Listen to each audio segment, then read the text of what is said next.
I am live.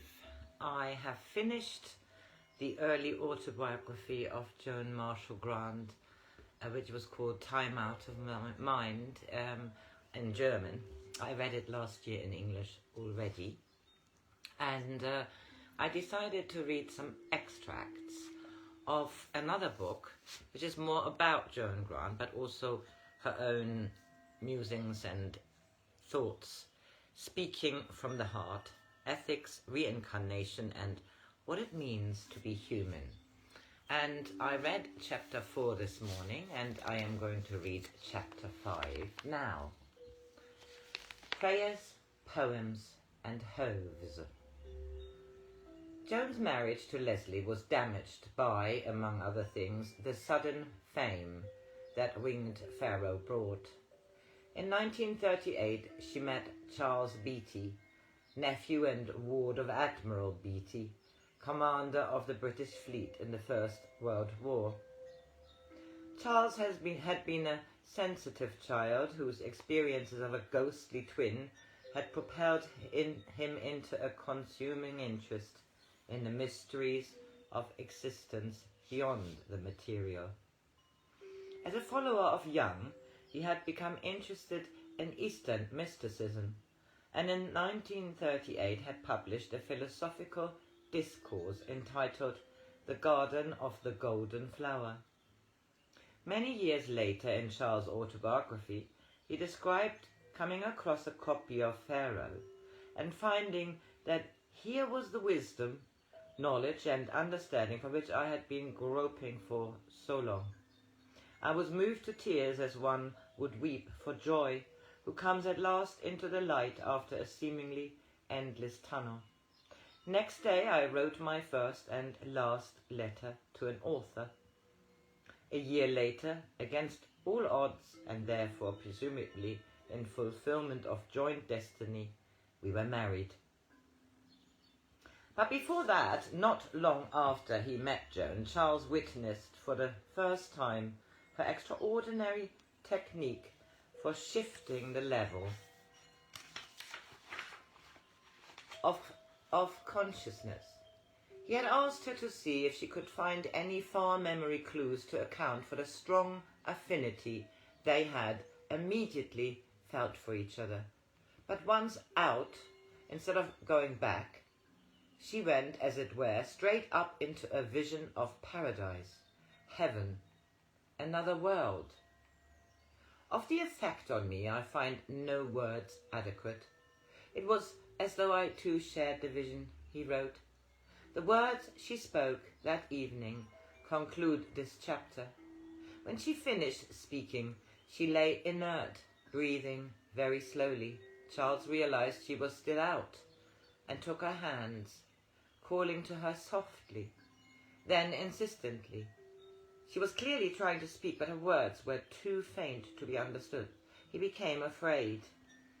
Joan, come back. I can't. It is so far. I am so cold. What is so far? Earth. When Joan awoke, she could remember nothing of what she had said or where she had been. Life as Carola was dedicated to Charles, and her next book, Eyes of Horus, was to celebrate the two-in-one union of a man and a woman who recognize each other from loving relationships in previous incarnations. Shortly after the Hove described above, Joan received another high-level message for them, a reminder of the Egyptian legend of Ptah, the artificer, who, at the creation of the world, fell asleep, and while he slept, the goddess Min recreated him as man and woman. Even as the moon wanes over the earth, so shall a planet grow luminous and return into the darkness. But the time shall come when they shall know that the man and woman are the right hand and the left hand of an artificer, the right eye and the left eye of he who sees a vision, the right ear and the left ear of a man who hears the counsel of the gods. Alone they travel slowly as a one-legged man, but together their feet shall find the pathway to beatitude. And a man and a woman shall put on each other's flesh as if it were a garment. She shall take the spear of the hunter in her hand, and he spin the distaff by the fire. She shall command in counsel, and he join with the voices of the sweet singers. He shall defend her from their enemies, and she shall give him to suck at the full breast of her compassion. And the time shall come when he shall have her gentleness, and she his strength. When she shall see his visions with her eyes, and his ears hear the inaudible voices which speak to her. The time will come when they shall find that together they see one thing, speak with one tongue, their ears shall hear the command of his master, and her wisdom shall be on their forehead. But in the 20th century, 1939 was an unsettled year for them. Charles was in the Territorial Army, posted to various barracks in England. Joan did her best to accompany him, living in temporary digs. After the manuscript of Life as Carola had been sent off, there was a lull. The poem and stories at the end of this chapter are the fruits of this fallow period.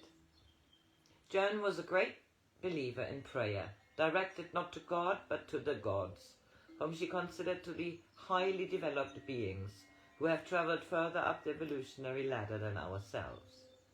Sometimes she addressed them generally, at this period referring to them as the Shining Ones or the Answerers, or quite simply upstairs. Sometimes she was more specific. On the 29th November 1940, after a long period when she had done no work, she formulated a prayer to Ne Serra, the priest who trained Sakita in Winged Pharaoh, asking that she might again remember clearly. Let the light I have seen in the past join with the future, that I may kindle the obscurity of the present. Let my words be subtle, so that knowledge goes not forth as a drab in fustian. Let me hear not only the echo from the past, but also the note which joins it into the world of harmony. And if there be that which is not encompassed by my memory yet, which is needful if my tongue is to live, grant me the power of the gold key, while I am free of my flesh, so that I can know of it as though the water were in my own jar. Let me see the horizon of the people of my time, so that they may lift up their eyes and call the dawn. Joan began Eyes of Horus the following January, and its sequel, Lord of the Horizon, the year after. In these two books, Joan painted a picture of a secret network, the resistance fighters of the Second World War come to mind, determined to bring ethical rulership to an Egypt turned decadent, corrupt, and cruel.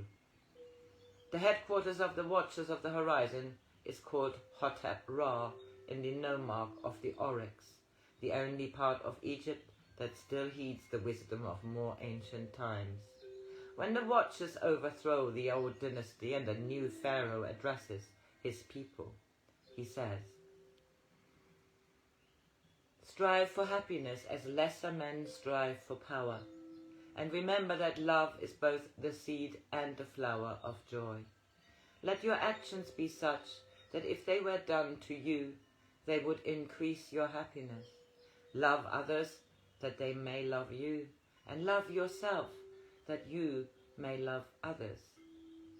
In 1941, Charles was invalided out of the army, and Tredan Hall, his widowed mother Lucy Beattie's secluded manor house in the Welsh borders, became a wartime refuge for friends, acquaintances, and their children, including Dennis Wheatley and Ronald Fraser, celebrated authors of their day, and Noel Langley, author of the delightful children's book The Tale of the Land of Green Ginger. and one of the screenwriters for the immortal film The Wizard of Oz. Charles and Joan hoped that Trellidon offered a little of Hotep Ra to them, and that those who left to enter or re-enter the fray would do so as watchers for their own time. The poems and story that follows, written down because they happened, not because they were commissioned, made it sound as if this was as a happy, fulfilling time for Joan, in spite of the world events. Poem from Persian Memory. The stars are singing in the dark of the night, but my beloved sleeps and does not hear them. So I am sorrowful, for they would have told her of the love in my heart, for which I can find no words. From an invocation marked Joan to Charles. I am very awed and very proud and very strong, because I belong to the stillness in which the voices of the gods are clear. In the stillness, only the voice of the heart can be heard, for there is no other way to tranquility. For the heart is the still small voice of the stillness, and they who listen to the voice of power by instinct are deaf in the silence. By intellect, and they who listen to the voice of power by intellect are deaf in the silence. 8th Dynasty Love Poem. From a bead taken from a tomb near Hatshepsut's temple near Luxor. When I'm in the desert, I'm not alone in the silence, for the voice of my beloved maketh the air to live, with a sound sweeter than the night-singing bird, or melody under the hands of royal harp players. When the wind rises, the sand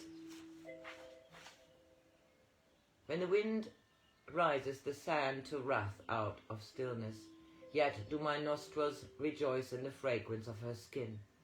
They bring me more pleasure than mirth or spikenard.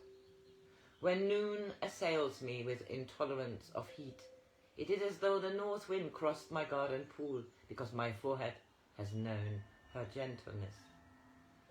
Should lions seek to devour me, thinking I am but man, they shall crouch at my feet in honor of majesty.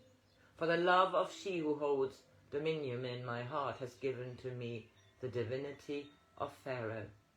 The winds answer when I call her name, for they hear an echo of her words. The gazelles call me their sister, for they see her vision in my eyes. The desert well offers me refreshment, knowing that the name lives upon my tongue, and stars fall from the cloak of Nut, so that I may gather them for necklaces, and the rocks give forth their gold, that they may honor her mortality. The pilgrim and the firebird. Be not proud of that which is beyond you, nor ashamed of your own littleness, for verily between these two is the seed of the Christ. Behold, my daughter, you were born in the shade of a wild fig tree. You played in the dust and were content. You ate of the fruit of the tree and grew strong. The time came when you saw a caravan and heard the camel bells clear and far in the distance. But there was no well in the place where you dwelt, and none came there to seek water. One day there was a rustling among the leaves, and a firebird alighted in the branches above you. Behold, his tongue was of silver, and his wings of bronze, and he talked to you of lands beyond the desert, of mountains, and of the shining water. You entreated him that he might teach you to share his sight, and he said unto you, You must walk upon your own 2 feet before you can be born of fire. Go forth to seek a place where the sun is born of the earth, the place of the still flames.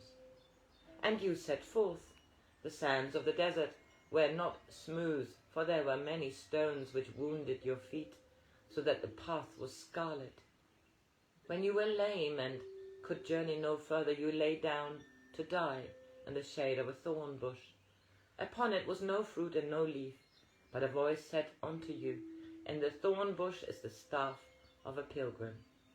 And by the thorns you pulled yourself upright, and from it you cut a staff, and with it you journeyed forward, although you were lame.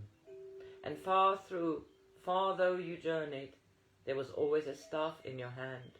You used it as the flail with which the corn is winnowed, and a plough to make ready the vine, as an ox goad and a sword, and as a rod of power. Now you could remember the valleys and even forget the mountains, and the time came when in your hand it had become a staff again, for you were old and very weary. And when you fain would sleep, you planted your staff for the last time on the barren hillside. Though it was old, it put forth branches, and from the branches there grew leaves in their multitude. And so, in your ancient days, you were a child under the same tree where you had been born. Yet you were no longer a child, for a firebird, speaking from its topmost branches to another child who must make ready to become a pilgrim.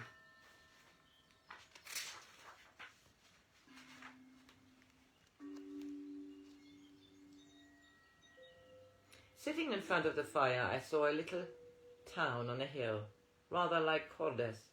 Then the scene changed to an elderly man sitting outside an inn under heavy foliaged trees.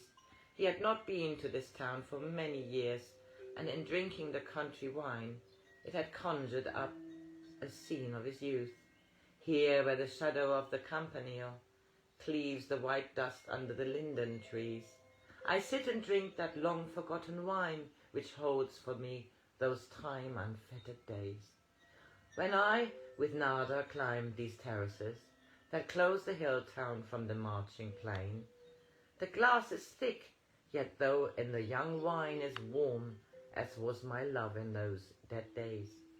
When by the shallows of a summer river the poplars stood as sentinels to a dream, the wood of the inn table is dead wood, yet once its branches felt the morning sap, urgent whispering as even this old hand, one supple fingered, twined the poppy wreath to smooth the tangles of my Nada's hair.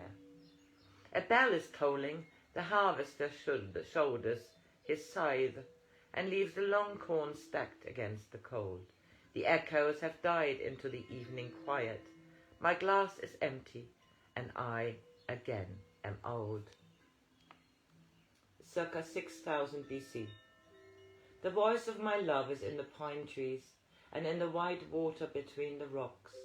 It is in the thunder of the galloping herds, and in the smoke of peace it ascends into the great stillness.